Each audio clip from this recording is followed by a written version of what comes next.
रात के तकरीबन 2 बजे थे। कल्पना ने अपना कई दिनों से खाली पड़ा घड़ा उठाया और उसे साड़ी के पल्लू से ढककर दबे पैर घर से चल पड़ी। करीब 15 मकानों के बाद वह एक कोठी के सामने रुक गई। कल्पना को कोठी की एक खिड़की अधखुली नजर आई। उसने धीरे से पल्ला ढकेला तो खिड़की खुल गई। उसकी आंखें खुशी से चमक उठी। वह उस खिड़की को फाड़ कर कोठी में घुस गई। कोठी के अंदर पंखों और कूलरों की आवाज़ों के अलावा एकदम खामोशी थी। लोग गहरी नींद में सो रहे थे। कल्पना एक कमरा पार करके दूसरे कमरे में पहुंची। वहां अलमारी अधखुली थी, जिसमें से नोटों की गड्डियां व सोने के गहने साफ दिखाई दे रहे थे। कल्पना उन्हें नज़रअंदाज करती हुई आगे बढ़ गई और तीसरे कमरे में पहुंची। वहां कई टंकियों में पानी भरा हुआ था। कल्पना ने अपना घड़ा एक टंकी में डुबोया और पानी भरकर जिस तरह से कोठी में दाखिल हुई थी उसी तरह से पानी लेकर अपने घर लौट आई। पानी ले आई कल्पना। जब मैंने देखा कि घड़ा घर पर नहीं है तो सोचा कि तू पानी लेने ही गई होगी, कल्पना के अधेड़ पटी शंकर ने कहा, जो 2 महीनों से मलेरिया से पीड़ित होकर चारपाई पर पड़ा था। जी, पानी मिल गया। आप पानी पीकर अपनी प्यास बुझाएं, मैं दूसरा घड़ा भर कर लाती हूँ। अजीत उठे तो उसे भी पानी पिला दीजिएगा, कल्पना ने पानी से भरा गिलास देते हुए कहा। शंकर ने पानी पीकर अपनी प्यास बुझाई। 2 दिनों से इस घर में तीनों लोगों ने एक बूंद पानी भी नहीं पिया था। अजीत तो कल्पना का दूध पी लेता था, मगर कल्पना और शंकर प्यास से बेचैन हो गए थे। कल्पना ने पानी से भरा हुआ दूसरा घड़ा भी लाकर रख दिया। जब वह तीसरा घड़ा उठाकर बाहर जाने लगी तब शंकर ने पूछा, आज भीड़ नहीं है क्या? तूने पानी पिया? टैंकर कहाँ खड़ा है? क्या आज सरपंच ने टैंकर अपने घर में खाली नहीं किया? आप आराम कीजिए, मैं अभी यह घड़ा भी भर कर लाती हूँ, कहकर कल्पना तीसरा घड़ा उठाकर चली गई। इस बार भी कल्पना उसी तरह कोठी में दाखिल हुई और घड़ा टंकी में डुबोया। घड़े में पानी भरने की आवाज़ से अब की बार कोठी का कुत्ता जाग कर भौंकने लगा। तभी कल्पना को बासी रोटी के टुकड़े एक थाली में पड़े दिखाई दिए। कल्पना ने रोटी का टुकड़ा उठाकर कुत्ते की ओर फेंका और घड़ा उठाकर तीर की मांदी कोठी से बाहर हो गई। तभी एक काले से आदमी ने वहां आकर तेज आवाज में कल्पना से पूछा, कौन हो? कल्पना बिना कुछ कहे आगे बढ़ती गई। वह आवाज पहचान गई थी। वह सरपंच राम सिंह ठाकुर की आवाज थी।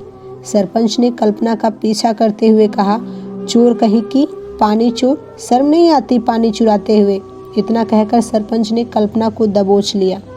उसने खुद को छुड़ाना चाहा तो सरपंच बोला, मैं अभी पानी चोर कह करके शोर मचाकर सारे गांव वालों को जमा कर दूंगा। भलाई इसी में है कि तू वापस कोठी चल और मुझे खुश कर दे। मैं तेरी हर मुराद पूरी करूंगा।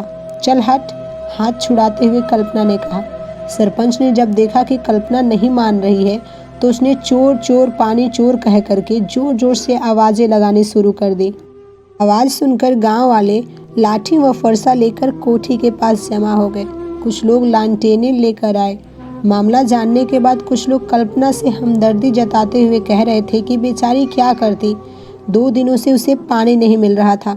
दूसरी ओर सरपंच के चमचे कह रहे थे कि इस पानी चोर को पुलिस के हवाले करो। ऐसा मत करो, बेचारी गरीब है, छोड़ दो बेचारी को, एक बूढ़ी औरत ने हमदर्दी जताते हुए कहा। किसी ने कल्पना के पति शंकर को जाकर बताया कि कल्पना सरपंच के घर से पानी चुराते हुए पकड़ ली गई है और उसे थाने ले जा रहे हैं। बीमार शंकर भागा भागा आया और सरपंच के पैरों पर गिरकर कल्पना की ओर से माफ़ी मांगने लगा, मगर ठाकुर ने उसे पैरों की ठोकर मार दी और कल्पना को लेकर थाने की ओर चल पड़ा। बेचारा शंकर यह सदमा बर्दाश्त न कर सका और वहीं हमेशा के लिए सो गया। कल्पना को लेकर जब सरपंच और उसके चमचे थाने पहुंचे तो थानेदार ने पूछा, क्या हो गया? यह लड़की कौन है? इसे बांध कर क्यों लाए हो? सरपंच ने थानेदार को नमस्ते करते हुए कहा, जी मैं गांव डोगरपुर का सरपंच ठाकुर राम सिंह हूँ। इस औरत ने मेरी हवेली में घुसकर चोरी की है। मैंने इसे रंगे हाथों पकड़ा है और आपके पास शिकायत करने आया हूँ, सरपंच ने कहा। कितना माल, यानी मेरा मतलब है कि कितना सोना चांदी व रुपए चोरी किए हैं इसने? थानेदार ने पूछा। जी रुपए और सोना चांदी नहीं, इसने तो एक घड़ा पानी मेरे घर में घुसकर चुराया है। समूचे इलाके के लोग बूंद बूंद पानी के लिए तरस रहे हैं। वे 15 किलोमीटर पैदल चलकर मुश्किल से एक घड़ा पानी लेकर लौटते हैं। इसकी हिम्मत तो देखिए साहब, खिड़की फाड़ कर पानी चुरा कर ले जा रही थी, सरपंच ने बताया। क्या चाहते हो तुम? आप रिपोर्ट लिखकर इस औरत को जेल भेज दो, सरपंच ने कहा। जाओ मुंशी जी के पास रिपोर्ट लिखवा दो। मुंशी जी, रिपोर्ट लिखाने से पहले सरपंच को अच्छी तरह समझा देना, थानेदार ने मुंशी जी को आवाज़ लगाकर कहा।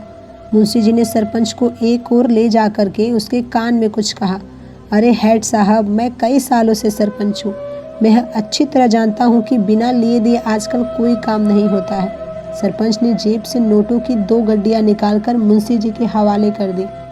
मुंशी जी ने सरपंच की FIR दर्ज कर ली, कल्पना को थानेदार के सामने पेश किया। श्रीमान जी, यह वही लड़की है जिसने मेरे घर से एक घड़ा पानी चुराया है। थानेदार ने कल्पना को नीचे से ऊपर तक घूरा और बोला, क्या तूने चोरी की? चोरी करते वक्त तुझे शर्म नहीं आई? कल्पना पत्ते की तरह काँप रही थी। उसके रोने से मुरझाए हुए चेहरे पर आंसुओं की लाइनें नजर आ रही थी। दूसरे दिन कल्पना को अदालत में पेश किया गया। वहाँ सरपंच के साथ उसके चमचे कल्पना के खिलाफ गवाही देने के लिए आए हुए थे। पुलिस ने पानी से भरा हुआ वह घड़ा अदालत में पेश किया, जो कल्पना के पास से जब्त किया गया था। जज ने सबसे पहले कल्पना की ओर देखा, जो कटघरे में सिर नीचा किए हुए खड़ी थी। अदालत ने गवाहों के लिए पुकार लगवाई। सरपंच के चमचों ने अदालत को बताया कि कल्पना ने पानी चुराया, जिसे सरपंच ने रंगे हाथों पकड़ लिया, मगर मौके पर कोई गवाह नहीं था। सभी गवाहों ने यही बताया कि सरपंच ने उन्हें बताया। जज ने कल्पना से पूछा, क्यों, क्या तुमने एक घड़ा पानी सरपंच के घर से चुराया? जी, एक घड़ा नहीं बल्कि 3 घड़े पानी मैं सरपंच के घर से लाई, पर उसे चुराया नहीं बल्कि अपने हिस्से का लेकर आई, कल्पना ने बेधड़क होकर बताया। अपने हिस्से का? चुराया नहीं, लाई का क्या मतलब है? जज ने पूछा। इस भयंकर गर्मी में गांव के सारे कुएं, हैंडपंप व तालाब सूख गए हैं। एक एक बूंद पानी के लिए गांव वाले तरस रहे हैं, प्यास से मर रहे हैं। पंचायत ने गांव में पानी का इंतजाम किया है। हमारे गांव में पानी के लिए सिर्फ 2 टैंकरों का इंतजाम है, जिसमें से एक टैंकर सरपंच अपने घर खाली करा लेता है, जिसे वह चोरी से बेचता है। दूसरे टैंकर का पानी गांव वाले छीना झपटी करके लेते हैं। मैं वह अभागी औरत हूँ जिसे कई दिनों से एक बूंद पानी नहीं मिला। बीमार पति घर में है। मैं सरपंच के घर से अपने हिस्से का पानी ही लाई हूँ। मेरी बातों पर यकीन ना हो तो इन गांव वालों से पूछ लीजिए। मैं अदालत से गुजारिश करती हूँ कि मैं पानी चोर नहीं हूँ, बल्कि असली पानी चोर तो सरपंच है। सरपंच के घर की टंकियाँ पानी से भरी पड़ी हैं। अदालत में गांव वालों ने कहा कि यह बात सच है। कल्पना सही कह रही है। वह 50 रुपये प्रति घड़े की दर से पानी बेचता है। भी इस वक्त भी सरपंच के घर में पानी के लिए ग्राहकों की लंबी कतार लगी है। सरपंच बगले झांकने लगा। सच को सरपंच व पुलिस की जालसाजी की बू इस मुकदमे में आने लगी। कल्पना को अदालत ने बाइज्जत बरी कर दिया और असली चोर को पकड़ने के लिए जांच के लिए आदेश जारी कर दिए। कल्पना जब अपने गांव पहुंची तो उसे पता चला कि किसी ने रात में ही उसके पति शंकर, जो सदमे से उसी दिन चल बसा था, की लाश फूंक दी थी।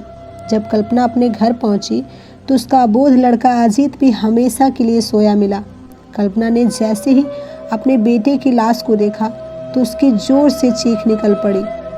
अजीत अजीत कहकर वह बेहोश हो गई। गांव वाले जो कल्पना के खिलाफ थे, अब सरपंच के खिलाफ नारेबाजी करने लगे। पानी चोर सरपंच, पानी चोर, असली चोर सरपंच। कल्पना पागल हो चुकी थी। वह अपने बेटे की लाश को बता रही थी, बेटे मैं पानी चोर नहीं हूँ, असली पानी चोर सरपंच है। इतना कहकर कल्पना कभी हंसती तो कभी रोने लगती थी। पुलिस ने सरपंच के घर से लबालब भरी पानी की कई टंकियों को जब्त किया। जो पानी खरीदने आए थे उन्हें गवाह बनाकर ठाकुर को गिरफ्तार कर जेल भेज दिया गया। तो दोस्तों, यह थी हमारी आज की कहानी। आपका क्या कहना है इस कहानी के बारे में कमेंट करके ज़रूर बताएं। वीडियो को लाइक करके चैनल को सब्सक्राइब कर लीजिए। साथ में घंटी को दबाकर ऑल पर सेट कर लीजिए ताकि आने वाली वीडियो आपको तुरंत मिले। मिलते हैं एक और नए वीडियो में, तब तक के लिए धन्यवाद।